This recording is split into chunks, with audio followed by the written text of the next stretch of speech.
So, following last week's by-elections and the surprisingly good result for the Conservatives, a lot of government ministers and even Labour are starting to wonder out loud whether they should ease up a little bit on the green agenda.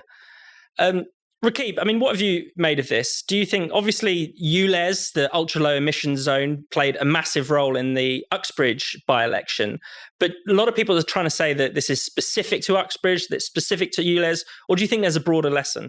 Well, I think that firstly, it was a terrible result for the Labour Party not to gain Uxbridge and South Ruislip. And there's no doubt that ULEZ, Mayor Sadiq Khan's ULEZ scheme played a critical part in that by-election result. I think it's personally bonkers to propose the expansion of ULEZ to parts of outer London, such as Uxbridge and South Ruislip. I know those neck of the woods quite well, and I can tell you some parts of that constituency I'd go as far as saying I would describe them as semi-rural, if truth be told, with limited public transportation services. And I think that's the point, really, that people are pursuing these kind of green agendas without thinking about what kind of position it could put everyday people in. And the reality is there's many hard-pressed motorists. Many of them who work in trades who need to use their vehicle, but being whacked with the charge of £12.50 a day just to go into town in the middle of a cost of living crisis as well. These are people who may have young children. Yeah, it is absolutely remarkable. I consider ULEZ to be anti-family and anti-worker. And I think that when we're looking at Uxbridge and South Ruislip, of course, ULEZ played a part. But I think that the one thing that's been somewhat overlooked is the fact that it has a decent proportion of Indian heritage voters. And we've talked about this before, that in recent times, aspirational Indian heritage voters, especially in parts of West London, they've really distanced themselves from Labour in recent times. So, of course, ULEZ played a part in that result. But I think there's a wider problematic trend for the Labour Party in that they're losing traditional ethnic minority voters who can't relate to the party very much.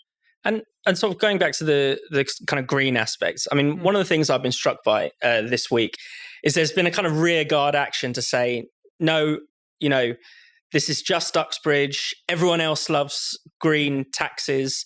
They're desperate. People are desperate to be taxed off the road. They're clamoring for their boilers to be banned. They love Just Stop Oil. I mean, is that true? Do you recognise that sentiment out there in the masses?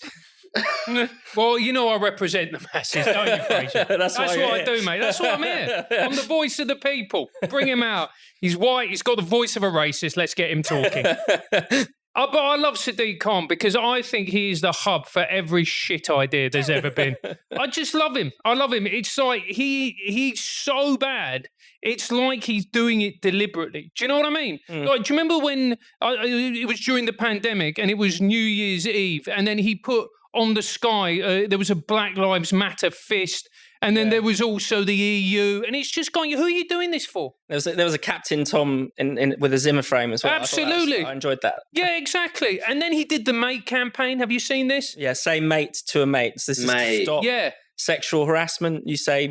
And violence and assault, because that's how you stop a rapist. You go, mate, and then they stop. Yeah. And now this, and you just could think to yourself, going, people are already struggling, really struggling. There's people actually looking at their household bills, their mortgage, their rents, their food, and going, I don't know how I'm going to make it. I genuinely don't know how I'm going to make it to the end of the month. And now you're going to whack this on top of it, and then you're surprised when people don't vote for you. I mean, Rakib, there is this idea in sort of green circles that driving is basically non-essential. And therefore, it's okay to tax and restrict it because, we should all be driving a bit less anyway to save the planet. I mean, how on earth does that... Clearly, that can't survive contact with democracy around the rest of the country. No, absolutely. And I'll make the point that in many parts of the country, car ownership is required.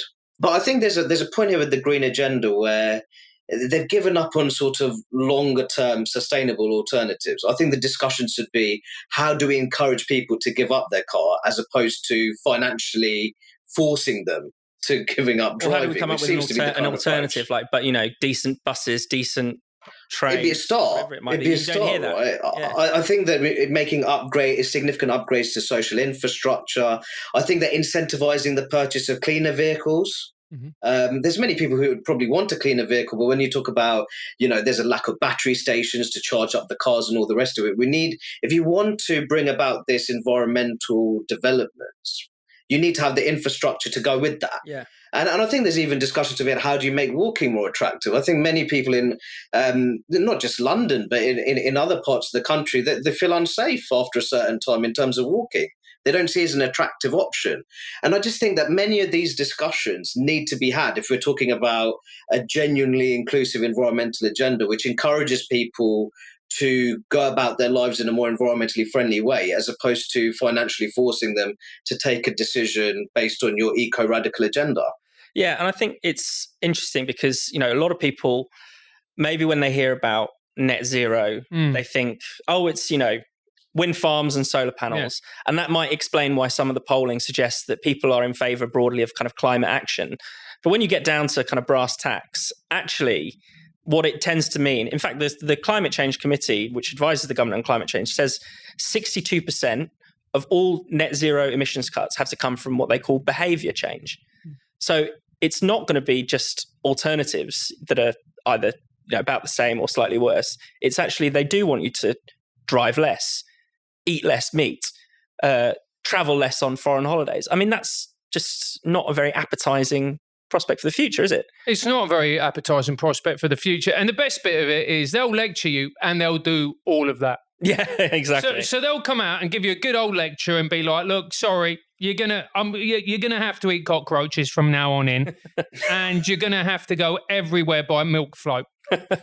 And we're very sorry about that, but we've got to save the planet. Anyway, I'm off on my private jet to fly to France so I can get my locally reared steak. And that's how they are. But you see it with all these people as well. And you see it with people like Extinction Rebellion and Just Stop Oil. None of them seem to have a clue about what to do. All they want to do is stick themselves to things. Yeah. That's it. That's it. So we're not even having a reasonable discussion.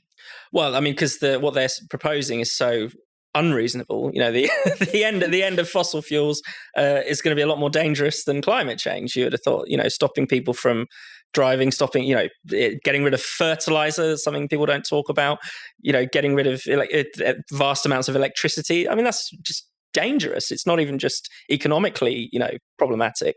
Well, this is what happens when you let really rich middle-class people who are very stupid have the podium. They come up with ideas like this. They've never suffered. They've never strived. They've never had to work for anything. And then they come up with these types of ideas, and they don't understand the effect that this has on ordinary people.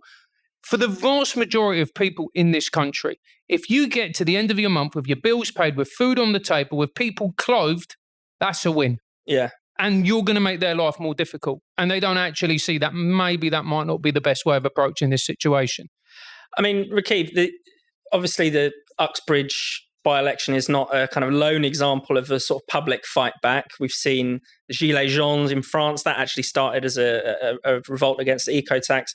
We've seen a huge uprising in Holland, in the Netherlands with farmers. The rise of the Farmers' Party as well. Yeah, exactly. It's been farmers' protests, huge success for the Farmers' Party, protesting against kind of eco restrictions. I mean, is this the way to challenge it? Do you think? Do we need a sort of people's revolt against the net zero? I think that has to be the way forward. And I think one point I'd make is you were talking about people encouraging others to travel within England as opposed to taking the plane. The reality is, say if I wanted to go to Cornwall by train, that's far more expensive than taking a return plane ticket to many European destinations. Yeah. So I think again you have to look at what are the alternatives, what are the choices.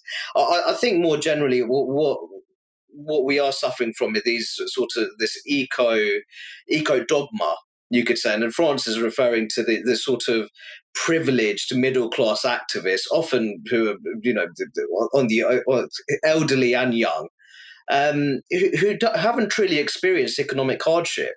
That's the truth of it. And I think that if we want to make, by the way, I'd make the point that I think overall we're still an environmentally friendly country at large. And if you actually look at the Environmental Performance Index produced by Yale, Britain is the leading major industrialized democracy in that index. So I think the question is, what are the practical ways and what is an inclusive way to create an even more environmentally sustainable society? I think we need to move the debate in that kind of direction. And, Francis, what do you think? Do you think the revolt is only going to get stronger? I mean, because it seems as if the restrictions are only going to get more punishing. Well, the problem is what you have is a two-party system. Well, you have a three-party system. So Labour don't represent the working class, the Conservatives aren't Conservatives, and the Liberal Democrats are the Liberal nor Democratic. So at that point, what are you actually left with? What political party represents the interests of the people? And the reality is that none of them do. We're absolutely screwed when it comes to the democratic system. It's got to the point with me where I actually think we're probably going to need some form of PR. Because I think this is the only way to break the stranglehold of Labour and Conservative. Because when you look back at UKIP, when they had, I think they got something like 4.4 million votes in elections, something like that, and they didn't win one seat. And you think, come on. Or it was like one seat out of that 4 million. Yeah. And you go, the system is rigged and it's not working. And I think if you talk to somebody on the left and you go to them, and we've been getting a lot of left-wing people on Triggernometry recently, don't believe the rumours, and we've been asking them, are you excited by Keir Starmer? They just look at me like I've pissed on their chips. Yeah. And then you ask a right-winger, are you excited by the Conservative Party? And it's even worse. So the reality is nobody is represented under this democracy, which is, when you look at it and you're being brutally honest, is actually a very dangerous place to be.